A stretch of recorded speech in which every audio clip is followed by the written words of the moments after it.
Welcome to my channel Didactics. I am Monica, your maths instructor. In this video, we will study about the different types of sets. You can watch my previous video for introduction of the set theory. I will write the link in the description box. So without wasting time, let's start. First, we know about the equal and unequal sets. Two sets A and B are called equal if they have exactly the same elements. It means A equals to B. Otherwise, they are called unequal. It means A is not equal to B. Take an example. Let set A equals to A, B, C, D and set B equals to D, C, B, A. Then, of course, they both have same elements. So, set A equals to set B. Take another example. X equals to the set of letters in Alloy and Y equals to the set of letters in Loyal. Set X contains A, L, O, Y and set Y contains L, O, Y, A. So, both are equal. Take other example. A equals to x where x is a multiple of 10. B equals to 10, 15, 20, 25, 30. Of course, set A contains 10, 20, 30, 40 and set B equals to 10, 15, 20, 25. So, set A is not equal to set B. I hope you better understand about the equal sets and unequal sets. Come to the next, empty set. A set which does not contain any element is called empty set or null set or void set. We denote it by phi or empty brackets, empty curly brackets. Take an example.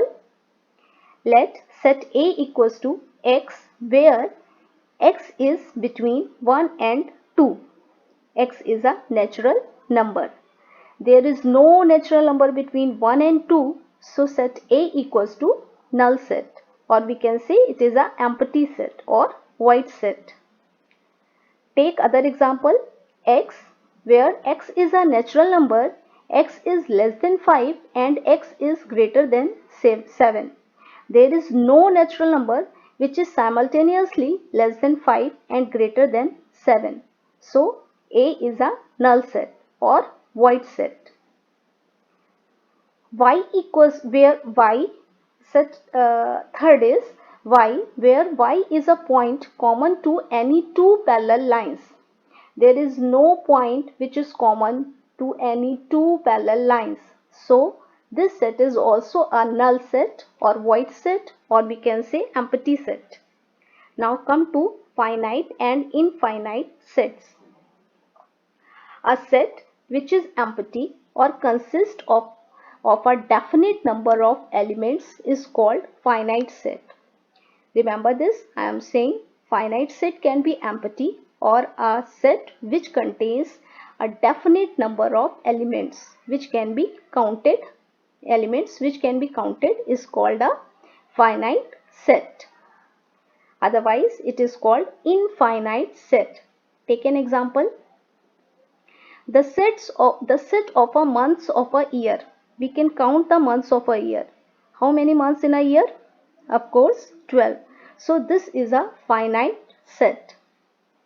Now, set is 1, 2, 3, dash dash dash 99, 100. It means natural number with up to 100. So of course, this is also a finite set. X where x belongs to the natural number and 2x minus 1 equals to 0. It means it contains value 1 by 2 which is not a natural number. So this is a empty set. It means finite set. The set of positive integers greater than 100. We cannot count a positive integers which is greater than 100. So this is a infinite set. Take other example, C equals to set of natural numbers. Again, this is not counted. This cannot be counted. So this is a infinite set. Now come to the subsets. A set A is said to be the subset of a set B if every element of A is also an element of B, and we write it as A is subset of B if X belongs to A implies X belongs to B. We write this symbol for subset and we write this symbol for implies. Remember this? And we know that this symbol is belongs to.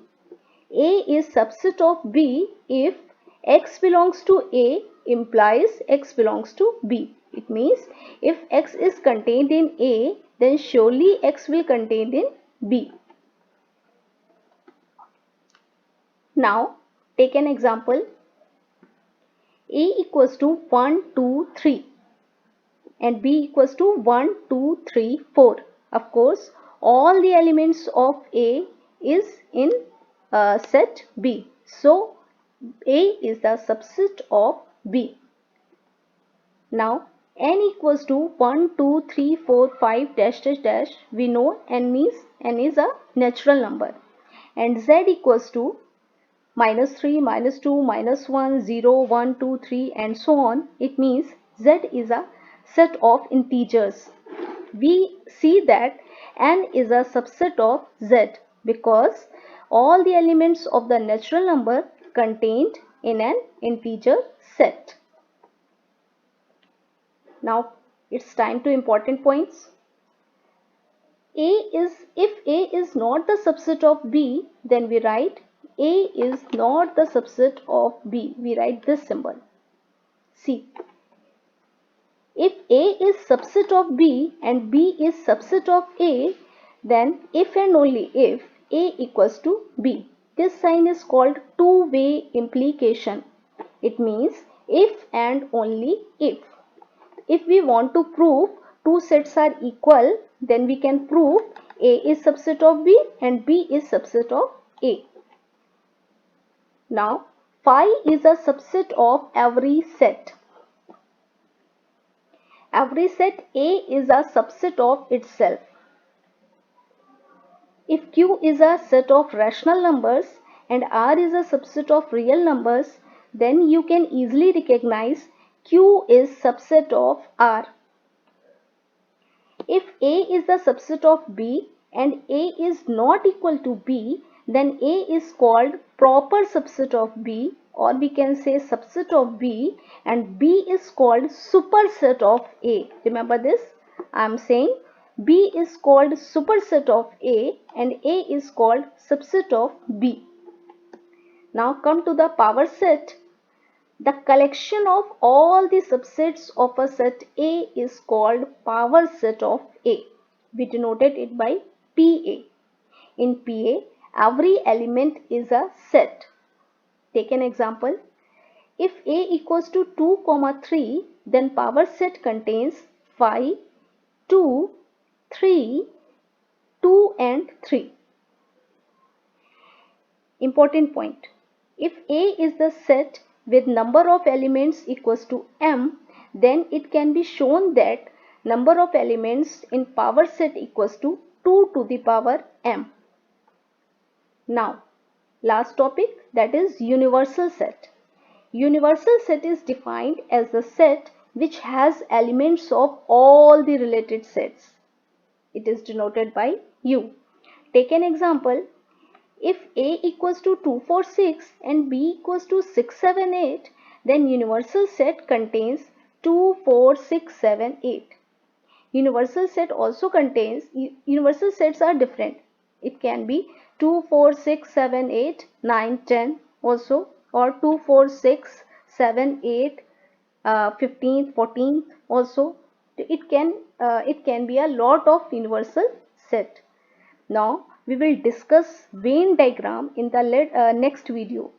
Hope you like this video. If you like this video, please subscribe my channel for the next videos. Thank you so much.